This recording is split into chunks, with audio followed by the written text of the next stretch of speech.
In some ways, you could argue that empathy outperforms passion when it comes to product design. And yet sometimes as technologists, we're like, oh, if the technology can do that, we're just going to apply it.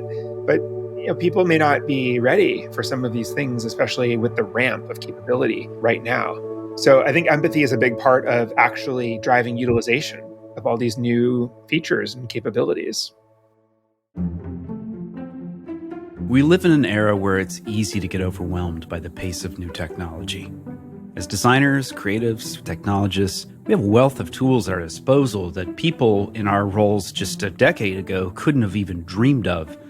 Yet it can be daunting to know where to focus our efforts.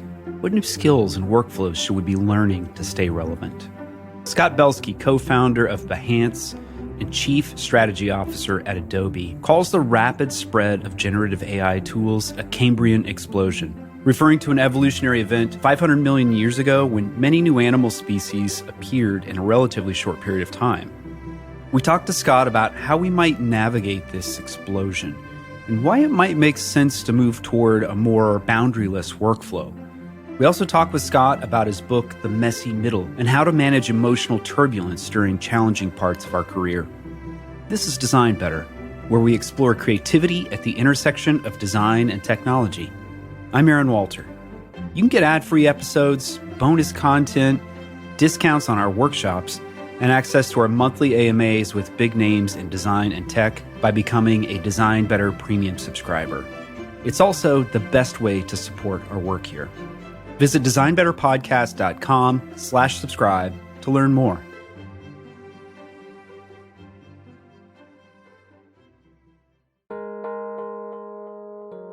We'll return to the conversation after this quick break.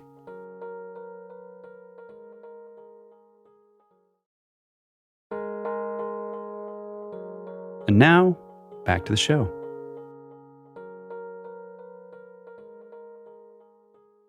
Scott Belsky, welcome to Design Better. Thank you for having me. Yeah, it's such a pleasure to talk to you. We were just saying before we hit the record button how we've been playing with a lot of Adobe AI tools as of late. So we can chat about that a bit more in our conversation here. But we often like to start with a little bit of an origin story because it helps people just kind of understand where people are coming from and their perspective. Clearly, you have a design background. You founded Behance. That was acquired by Adobe. But I don't know if a lot of people know that you also worked at Goldman Sachs, that you have an MBA. So it's kind of a unique collection of skills. I wonder if you could tell us a little bit about that. MBA can be a dirty word in the creative industry. Can. But, I've always felt like the people that I admire that are extremely creative, like their challenge is not coming up with more ideas, but executing them. I've always been interested in the sort of overlap between ideas and execution and what's in one's mind's eye and applies rails to it and puts it into process and makes things actually happen. My frustration throughout life, which has been a repeated source of inspiration for me, has been, ideas lost that should have materialized. So, no, I think that the business side for me has always been the sort of the tool set to make ideas happen. Whereas the ideas themselves, like many others, I've always had tons of ideas and consider myself a very creative person, but I get frustrated unless I feel like I can put things into action. So after the Behance acquisition with Adobe, what guided your path there and how did you sort of see your role and the opportunity with that transition? Well, Behance was a 7-year journey. It was 5 years of being a bootstrapped company and 2 years being a venture-backed company. And all of the years focused on helping organize the creative world. It was an incredible journey. When we had the opportunity to join Adobe, the question of, okay, do we want to continue to go it alone? Or do we think that we could achieve something bigger and better as a combined company? And would it be an amazing outcome for the team? And the answer to that was yes. And Adobe seemed like a really good fit for us, given the company was now in the creative cloud business and really wanted to have a closer connection with the actual community of its customers. And at the time, Behance was probably less than 2 million people. And now it's 55 million people on the platform showcasing their work. So I think it was the right choice. I would say that the product is better than it's ever been now as a result of all of the work and ingenuity that the team has poured into it over the years. And I still hear stories of people, getting found and discovered on Behance and getting hired and that sort of thing. But when I came into Adobe, I wasn't really sure. Am I going to just stick to Behance and kind of play it safe and do my time in a bigger company and then leave? Or will I end up being inspired by a lot of the other problems and challenges, around the organization that I might be able to help solve? And that's what happened. There were just so many opportunities to build services like Creative Cloud libraries that connect all of your assets across the products you use, or exploring early AI capabilities like content aware fill, and then later ones like neural filters, and then even later ones like Firefly and generative AI. And it was amazing to me how when you have the workflows that people use to create, and you take new technologies and find thoughtful ways of infusing them, you can allow people to create more, like better and faster. It's all about time for all of us. So that's what's kept me around. Scott, I've been reading your Substack implications, which has been really great. And a lot of the topics right now, understandably, revolve around generative AI. And you had an article or section of one of your writings last spring about navigating a Cambrian explosion. For folks that are not familiar with that term, I think it was around 540 million years ago-ish. There's this great divergence in species in the fossil record. You can see this just explosion of life, and I could see how it could relate to what's happening right now with this explosion of artificial life in some sense. So maybe you could talk a little bit about that. And in particular, there's a quote that Aaron and I both liked, which was that the faster your industry changes, the more you must ground yourself with customer empathy and natural human tendencies. And that, as designers, really resonated with us. Well, it's interesting. We tend to get very motivated by our passion for the solution to a problem and what we kind of see in our mind's eye as a solution. And then we are tempted to stay behind our screens and design that exactly as we see it. And oftentimes we're 30 degrees or so off of product market fit. And the question is why? And I believe that it's because we failed to have empathy with the person actually suffering the problem. And in some ways, you could argue that empathy outperforms passion when it comes to product design.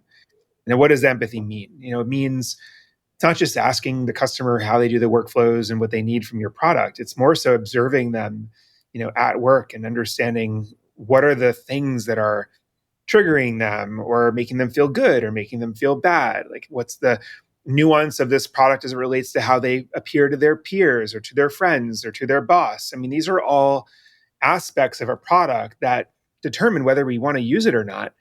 And yet they're not ones that can just be imagined or necessarily inferred. You have to kind of be shoulder to shoulder and feel the pain or the struggles or the aspirations of the customer to get the intuition to design the right thing. So now we're in this Cambrian explosion of sorts where there are just so many new models and capabilities and apps and all these things.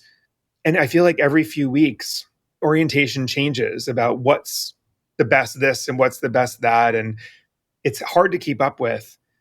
And the only thing I believe our teams can go back to is just kind of understanding where our customer is. And we've learned this the hard way in some instances. What a technology is capable of and what a person is ready for are two entirely different questions. And sometimes as technologists, we're like, oh, if the technology can do that, we're just going to apply it. But people may not be ready for some of these things, especially with the ramp of capability right now. So I think empathy is a big part of actually driving utilization of all these new features and capabilities. What's that look like when it's a brand new product, it's a brand new space, and we don't really have a core problem that we're aware of, but the problem is there? How do you think about that in the team and the creative relationship with a customer base? There's always a problem to solve. It's just a question of whether it's a known problem or an unknown problem, right? And sometimes it's a technology that solves a problem that people didn't know they had, right? For example, some productivity tools, you didn't actually know you were not being productive until this tool emerged. And you're like, oh my gosh, I was being so unproductive before I actually had this capability at my fingertips. So I believe that products need to appeal to basic human tendencies in order to be adopted at the onset. And I actually even take that back, to the first mile experience that we all have with products, and my argument that I've shared before, that we're all in some ways lazy, vain, and selfish in our first mile experience of any new product. We need to be met where we are before we find a deeper value and build a relationship with a product that's new to us. And so the laziness, vanity, selfishness thing, that's appealing to like very surface, natural tendencies and desires we have to look good, to get more done with less time, to be very prudent with our time. So those have to be taken into account. The other thing I would like to say, though, is sometimes products take off because of the things that they do that you didn't expect, as opposed to doing the things you expected very well. Tesla is probably a great example where people used to talk about a Tesla having all its Easter eggs and the Rainbow Road thing on the dashboard when you pull the stick a few times or whatever. I mean, these are great examples. I always wonder why more products don't incorporate things that people will talk about because they were things that they didn't expect to see. If we're all trying to achieve product-led growth, which is ultimately people talking about or sharing products readily, I would imagine that's a very important lever to pull that we sometimes forget. You had a more recent article that talked about the breakthroughs we're seeing on AI aren't necessarily getting mass consumer engagement or use at the moment, but for builders, it's really making huge strides for the work that we do. And maybe that's kind of intuitive because you always find these groups of like hackers or people that are willing to experiment with new things in the kind of builder community. But maybe you could build that thought out a little bit further for us. Well, consumer products are very psychological, whereas I think that building products are very logical. And it's if you can automatically screen your code for errors and automatically improve them, like who wouldn't do that? Spell check, like very few people turn off spell check, like they want it, right? I think that tools for builders, creators, writers, that sort of thing, AI is just amazing for that world. And I think we're still in the early stages. Applications will be developed with natural language. I mean, essentially any software capability can now be generated by all of us just by describing what we want. It's pretty wild. But I haven't seen as many consumer applications beyond just chat ones that are just leveraging LLMs really work. I've seen a lot of apps, for example, where you have conversations with AI for various reasons, whether they're coaching or tutors or social apps where people kind of comment on your content, but they're all fake people and whatever. And I just can't help but wonder that we want to feel like we are having an engaged experience with a human in consumer products. You appreciate a movie because of the story behind it, because of the actors behind it, what you know about their lives. I mean, there's so much that we maybe don't readily realize or admit, but makes us resonate with something because of the story and the craft and the meaning behind what we're doing. So a lot of these AI consumer apps lack any of that.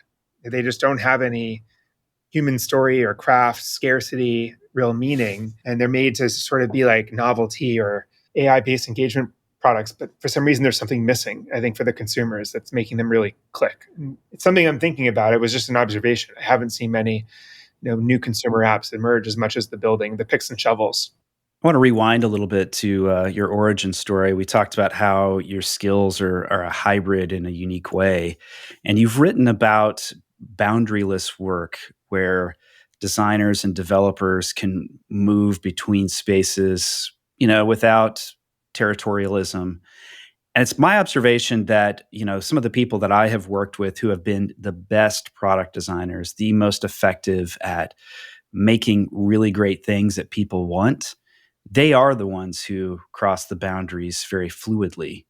And yet, so many companies, especially as a company scales, they don't really permit that or they don't encourage that. I'm curious, from your perspective, why isn't that a more common phenomenon?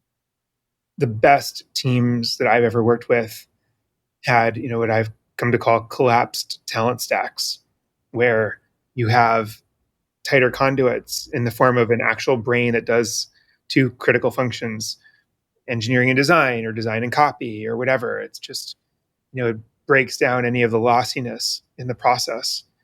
And finding those people and empowering them to do their greatest work is one of the best things you can do as a leader of a new product, especially. You're right, as companies scale, there are departments and, there's all sorts of things that happen that make it harder for people to work like super tightly together. I do think that modern companies have come back with this notion of the squad, finding a very tight-knit group of people who are all the functions represented on a tight squad and they operate together.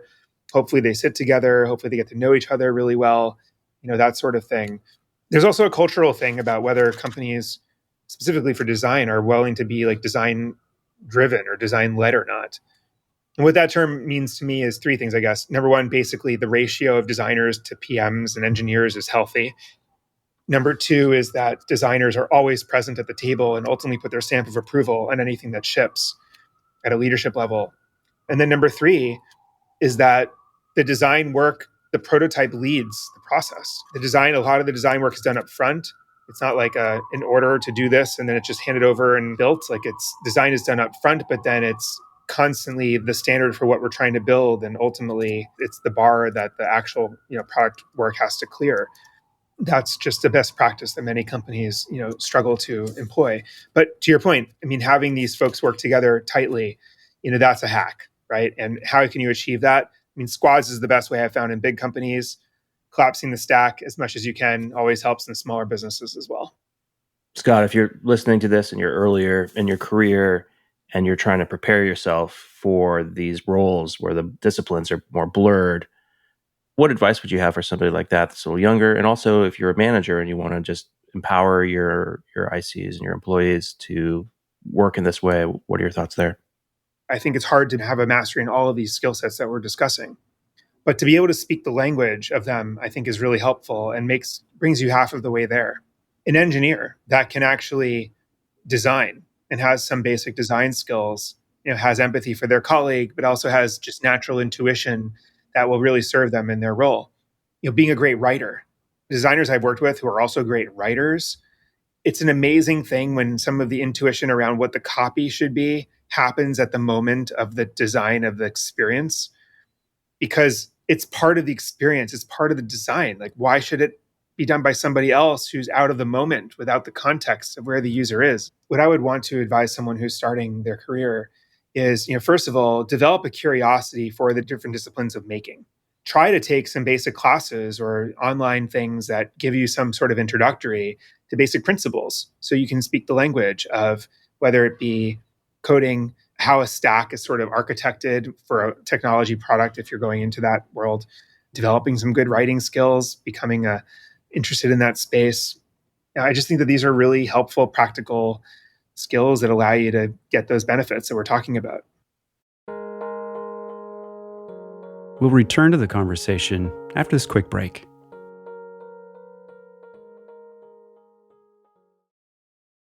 Design Better is supported by Masterclass. At the start of each year, I always reflect on my life and set some concrete goals for myself. This year, one of my goals is to rethink my personal style. So I jumped into Tan France's masterclass on this topic. You may know Tan as the fashion expert on Queer Eye. Well, I learned a ton about creating a flexible capsule wardrobe, and I gotta say, I am dressing pretty sharp these days. Plus, I've been learning about business, architecture, playing music, and so much more on Masterclass. I'm in there all the time. Masterclass is the only streaming platform where you can learn from over 200 of the world's best and brightest. People like David Sedaris, Ryan Holiday, Anna Wintour, Shonda Rhimes, Martin Scorsese, and Jane Goodall, to name just a few. I learned a lot about business strategy from Bob Iger's masterclass, and Eli is a huge fan of Neil Gaiman's masterclass on storytelling. Where in the world can you learn from this many brilliant people? With a Masterclass subscription, you get access to all these people and many more who cover a vast array of topics that will help you professionally and personally. You can access Masterclass on your phone, computer, smart TV, or even in audio mode. My wife and I often sit down together and watch a Masterclass. Right now, Design Better listeners get an additional 15% off any annual membership at masterclass.com/designbetter. That's 15% off Masterclass. Masterclass.com/designbetter. Masterclass.com/designbetter for 15% off. Design Better is sponsored by Thuma. I'm the sort of person who can't help but get lost in the details of creating a beautiful space. I believe that a well-designed home is a sanctuary for creative thinking, and our friends over at Thuma think the same way. Thuma creates modern furniture with timeless design. Their beds, their nightstands, dressers, and shelving are all built with the perfect balance of form, craftsmanship, and functionality. Using Japanese joinery techniques, each piece is crafted from solid wood and precision cut for a silent, stable foundation. I've just ordered their classic bed and headboard, and I can't wait to integrate it into my house. Assembly takes just 5-ish minutes with no tools at all required, just one hand tightened screw. That's it. That's all that holds the bed together. It's kind of amazing. They're made to last a lifetime with a warranty to match. With clean lines, subtle curves, and minimalist style, the Thuma Bed collection is available in 4 signature finishes to match any design aesthetic. You can even upgrade and customize your bed's headboard. It's pretty great. To get $100 towards your first bed purchase, go to thuma.co/designbetter. That's thuma.co/designbetter to get $100 off your bed purchase. thuma.co/designbetter for $100 off. And now, back to the show.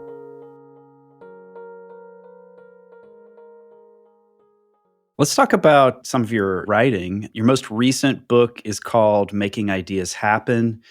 And you sort of alluded to this, that there's creative work, lots of ideas, and so many ideas fall on the floor because they aren't turned into something, they're not executed upon. There's lots of great examples of Xerox PARC innovating, doing great things, but until Steve Jobs and Apple sort of saw those things and then operationalized those things and brought them together, they couldn't be anything of significant impact. One of the things that stood out for us in Making Ideas Happen is this idea of organization in the creative process. Can you talk a little bit about that? Yeah, that book was done really around a lot of research of especially productive creative teams. And what I was interested in is, why are some teams so prolific and so productive and other artists or creative teams really struggle to get anything out the door? I don't think it had anything to do with the quality of ideas or the creativity. It had to do with something else. And there's a lot in there about the actual structures and processes or divide and conquer partnerships. Like, there were all just sorts of different mechanisms. But the common theme of these, especially productive creative teams, is that they really valued organization, and they kind of recognized that organization times ideas equals impact. And if you have zero organization and all the best ideas in the world, you'll have no impact. If you tinker the equations a little bit, even if your ideas are not as good, but you have some really good organization around them, you can really have quite an impact with your ideas. And that really struck me. So, I went out to start to understand, what the culture of taking action and having a bias towards action meant within creative teams, how they would practice that, the tools they would use, the mechanisms that encouraged people to feel accountable. People oftentimes, they don't know what to do first every day. And leveraging this tool of merchandising to get people to focus on the things that matter most. It's funny, we all spend money on marketing products to get people to buy them and use them, but we don't really use the same tools to get people to do things in our teams. Like, things are hidden on spreadsheets or on lists somewhere, but merchandising is actually a very effective way that a lot of these teams would get people focused on the few things that matter most. Anyways, long laundry list, but organization, I think, is a competitive advantage of creative people that ultimately are successful. And I think that's why I felt it needed to be discussed. Were there any teams in particular that you researched that kind of came up and you thought, okay, this is perfect example? There are many, and that book was written quite a while ago, but I remember chronicling some artists or writers like James Patterson. This is someone who has written so many novels. Like, he runs a factory of writers.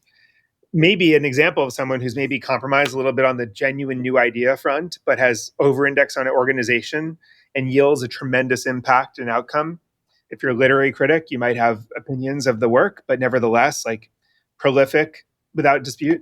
And how does this person sort of empower his team and have a cadence of being able to impact the plots and the sort of general outlines, but have support over the execution? I mean, there were some people like that where I was like, wow, that's unlike anything I've ever seen. Could you talk also a little bit more about the merchandising idea and what kind of artifacts might that entail, or examples of those? The simple metaphor, was if you're working on a particular project or task, if I put a Post-it note on your computer screen every single morning with that one task I hope you complete, you're more likely to complete it, right? Because it's intrusive and it's like big in your face and it's coming from one of your colleagues. I think actually that the mechanism of prioritization by natural selection, like the things that we nag each other about, the things that we surface to each other, actually has a purpose in prioritization in an organization, in a healthy organization. Like some might call that nagging, but it actually is like it's helpful to have people around you, especially as our creative whims and like going down tunnels that aren't necessary or lead to nowhere or aren't productive, like that mechanism of a culture of people around you kind of nagging you a little bit. A lot of people swore on the benefit of that, which I thought was interesting and relates to this notion of merchandising. But also just some of the best program managers, like the people who are just helping things move, they'll devise mechanisms, whether it's a daily email with like funny stuff that people actually read. There's all kinds of tools you can use to get people to actually focus on the work that needs to be done and where you're actually at in the process. Is there a pushback? Is there ever a risk of over operationalizing where the creative process maybe gets stifled because of operations? Is that something you've seen? It's all about a balance. I like to kind of boil it down to the doers and the dreamers, even though that's a very like blunt generalization of anyone. But in essence, we all have a bias towards either doing or dreaming. And these people can sometimes be at odds, right? I mean, the dreamer goes to bed at night thinking about what new things they can introduce to the project or the piece of work or whatever the next day. The doer goes to bed at night hoping that there's no surprises and that nothing comes up that isn't already planned and expected. So they're already diametrically opposed to one another. And then there's a process where the doer and the dreamer are kind of like, hopefully challenging each other and getting the right amount done. If you have a organization that only empowers the doer, right, then the dreamers quit or they never actually can materialize what they have in their mind's eye. I think the healthy thing to do is to have an immune system in every team that is on a regular basis managed by the doer, but on a periodic basis suppressed for the dreamer to take hold. Much like an organ transplant, the doctor suppresses your immune system so you can take on, literally a new organ. And so that's a pragmatic way of thinking about it, right? I mean, the doer needs to be managing this immune system because so many ideas can get us over budget or off track and can really compromise our impact ultimately. But there are times when you're problem solving, when you're coming up with something new, where you have a cycle where the doer needs to be suppressed and the dreamer needs to be able to do their thing. It's managing that chemistry that is the puzzle. You have another book called The Messy Middle, and part of that you talk about managing emotional turbulence. And I'm sure in a career that runs through startups and a large organization like Adobe, you've run into your share of challenging passages. How do you manage your own emotions during those periods? Team has been always a very big part of it for me. The people you're along for the ride with, that's what determines whether you can stick together long enough to figure it out. And by the way, I think that's the ultimate, secret sauce of successful startups is just people who stuck together long enough. Now, the question is, how do you stick together very long when you have fits and starts and you fail to get product market fit and you run out of money and all these other things that are about liable to happen along the way? A lot of that comes down to culture, and a shared commitment in the end result, conviction, and whether it's building or not based on what you're learning. Sometimes you're gaining conviction in the result, in the solution, even though the things you're trying are still not working. And that means you have to stick with it. But if you are losing conviction based on all you're learning by trying, then you should not stick with it, right? So in my experience, what has helped me in the most volatile periods is just a team that, shares a goal and a culture where we genuinely enjoy being together enough where we'll still be together even if things aren't really working. Do you have any personal methods that you use to sort of like manage stress level? There's kind of a point in one's career as you reach higher and higher levels that it gets pretty stressful sometimes. My mechanisms are, number one, I try to run every morning a little bit, clears my mind, and it has an impact on my body that is important, I think, for stress. Number two is I do try to preserve what I call windows of non-stimulation in my day.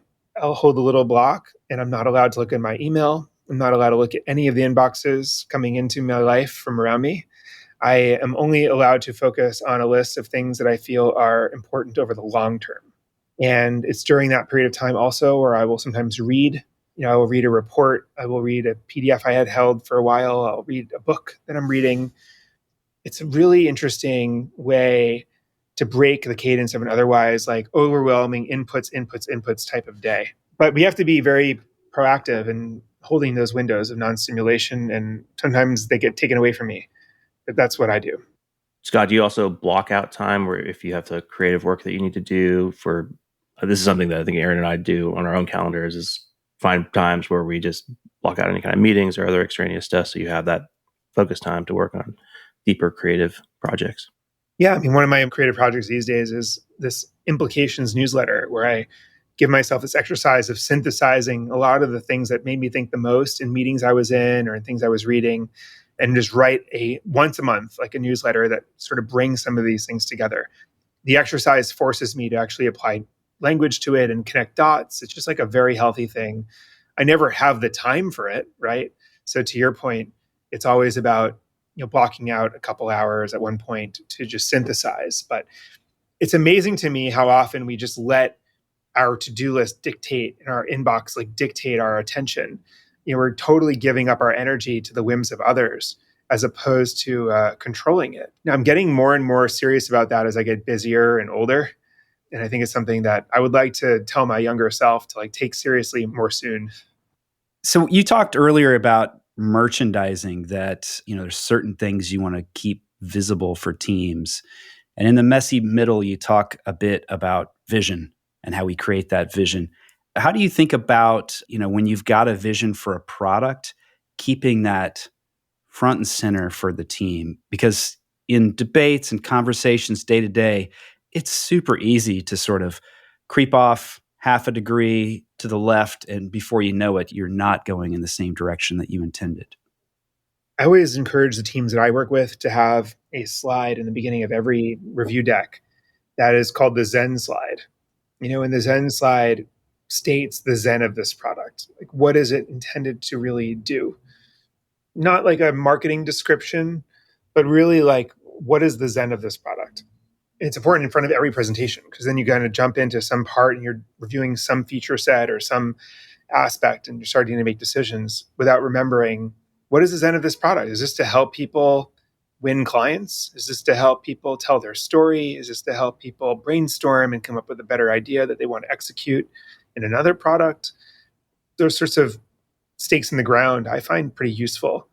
I think the other thing is, I like to say in every product review, in every screen that you look at, there are 3 questions you should always ask yourself.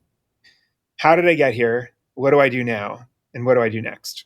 And it's a great way of testing the object model of a product. Is it clear how to get home? If I got lost, how do I know where to go back to? What am I supposed to do now? Is it clear which action's most important than all the actions I could choose from? If they all look the same, then I have this anxiety as a new user. What am I supposed to do most likely? And then where do I go next? If it's unclear, what's the progress in my journey? I start to get anxious. Those sorts of questions to me at every moment of product review, help ensure that you're synthesizing an end-to-end product experience that matters. Now, listen, Adobe has a lot of very complicated products for very, experienced professionals. But as we've gotten into new products like Adobe Express, for example, it's been really important to ask this question in product reviews because they're intended for everyone to be able to use them.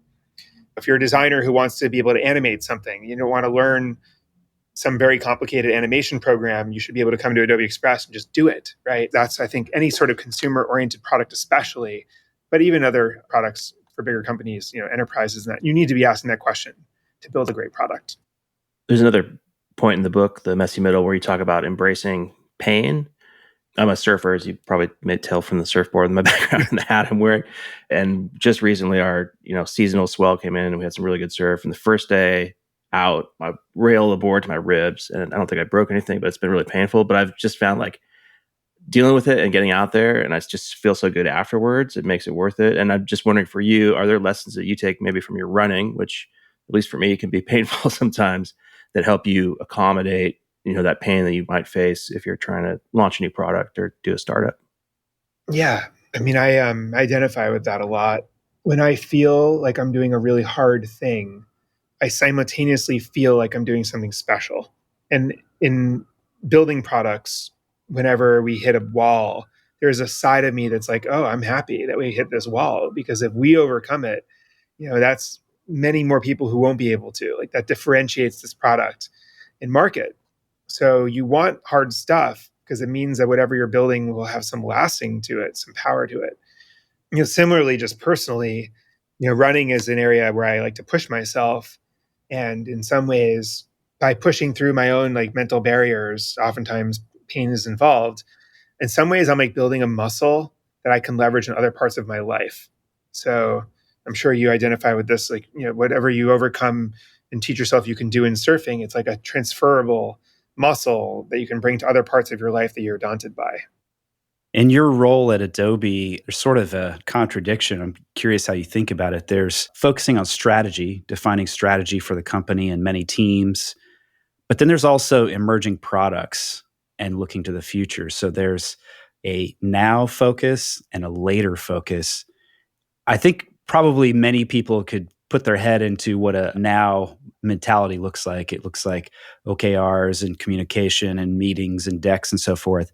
But how do you think about what the future looks like, especially at this crossroads that we find ourselves and Adobe at a very key point in its history? How are you looking at what might the future look like in 5 years? Because it could look very different than today. I think there's two parts of this. One part is identifying what has momentum.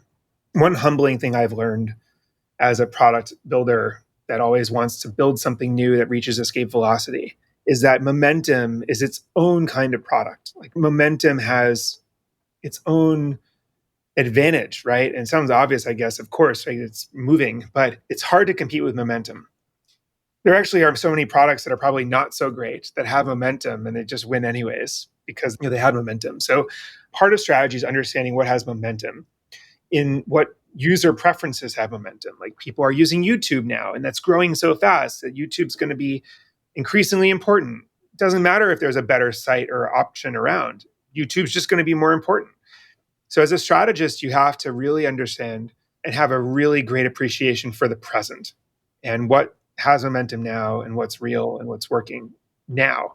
You also simultaneously have to have a deep curiosity about the edges that may someday become the center. Now, the crazy thing about edges is they all seem a little strange, right? It's not exactly in the zeitgeist. It's not exactly so popular. 5 years ago, one of those edges for us at Adobe was 3D. 3D was sort of something that people who knew math would do, and you kind of had to understand physics and stuff to make things in 3D. But we felt like because of the democratization of gaming to some extent, the increased use of 3D assets for 2D purposes and illustrations and branding and graphic design, the advent of virtual reality and the possible future of augmented reality and immersive experiences, that 3D was going to be something very important, if not the center, in the future. So fast forward, we do have an incredible 3D and immersive business now of products that are used to make 3D objects look photorealistic with textures and materials and that sort of thing. And we're building AR tools and that sort of thing. But it's still an edge, right? It's still not really center. But if in 2030 we're all walking around with glasses and that's the new iPhone, and every creation that any of us makes is three-dimensional by default, then these 3D products are going to be as important as Photoshop. So it's important to socialize these edges that make something become the center. And actually have meetings with a team in the strategy organization called edges. And what we do is we just discuss these edges that may or may not become the center as an attempt to socialize the possibilities with ourselves. There's another article you wrote about, or part of it was about the meaning economy versus the creator economy. And for those of us in our audience who may be in that creator economy track and are curious, like, where's this heading now that AI generates so much content? How can I still stand out? And a big part of that, as you say, is about developing taste and being able to curate. And Aaron wrote an article about this recently for our newsletter. And there's also a great clip from Ira Glass about that gap between the taste you have and how you execute on it, depending on how experienced you are. But you mentioned this, and I was just curious because I wasn't sure what you meant by it exactly, but it sounded interesting. Like taste development tools. What are the kinds of tools you see that might help somebody develop their taste? That's a great question. I think we're all kind of trying to understand now, right? Where does taste come from? If content will be created infinitely, right? And we'll all be inundated with personalized, content constantly from brands. Everyone's going to flood the zone because they can. What's going to actually engage us is probably less so the engagement of the content or how like crazy it is, and more so the meaning of it. I think we're going to be craving story, craft, and meaning more than ever before as a response to the deluge. Just like when shoes become commoditized and we all start buying designer shoes or branded shoes like Nike or whatever, like anything that becomes commoditized to some extent, we end up like craving a more scarce version, a more thoughtful, more tasteful version. And if that's happened with every product that's ever been commoditized, now that content is being commoditized, which it has never been before because it's always taken a human to write everything. But now that computers can write and make content, like the same thing's going to happen. So a creative professional needs to rise to that occasion. Like it just means that you need to create a better, more special shoe with a story behind it and a brand that people resonate with. And then they will pay 100x what they could pay to get that better shoe. Like, I'm not bearish on creativity. I just believe that we're only focusing on the floor going down. We're not focused on the ceiling going up. And that is what we're all capable of with some of these new tools as well. So taste is a huge part of it, of course.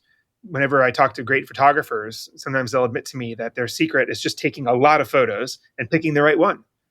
That's taste. It's knowing which one with the right shadow, with the right lighting, which one is perfect. That's always going to be taste, right? And I have no idea where it comes from. I'm sure it's our upbringing, it's all of our inputs, everything we've exposed ourselves to, the history we've lived, the art we've consumed, like all that stuff. We need to continue doing that to build our eye. I think we also could conceivably have some tools, though, that help us aggregate the things that are interesting to us and start to mix them together, maybe even using tools like AI. This is something we're exploring at Adobe now. I think it's something that we're going to start seeing these new concept development tools emerge that help someone at first diverge across many options and then increasingly converge around a particular approach that they might want to then take in Illustrator or Photoshop or another product like that. I think it's a huge opportunity, and I think humans are going to want it. Scott, what are you reading, watching, listening to that has your wheels turning? I enjoyed Rick Rubin's book. I recently read that. Love that. I'm reading some of Carlo Rovelli's books, really just about the joy of physics. I always love kind of understanding how time works. I feel like you almost get a new understanding of the dimension of the world in which we live with some of these books by physicists. I'm trying to push myself to listen to new music. I wish I listened to more podcasts. I just don't have the time. Maybe on your runs. You got that run. Yeah, throw it on. Yeah, exactly. That's when I clear my head. That's great. Fantastic. Well, thanks so much for joining us on the show. Where can people learn more about you and what you're thinking about? Well, listen, thank you both for having me, but also more importantly, just for this podcast and its existence and all the conversations and guests you've had. It's just good for the community. My writing's at implications.com. And I'm just at Scott Belsky on your platform of choice. Fantastic. Scott, thanks so much for joining us. Thank you for having me, guys. This episode was produced by Eli Woolery and me, Aaron Walter, with engineering and production support from Brian Paik of Pacific Audio. If you found this episode useful, we hope that you'll leave us a review on Apple Podcasts, Spotify, or wherever you listen to finer shows. Or simply drop a link to the show in your team's Slack channel, designbetterpodcast.com. It'll really help others discover the show. Until next time.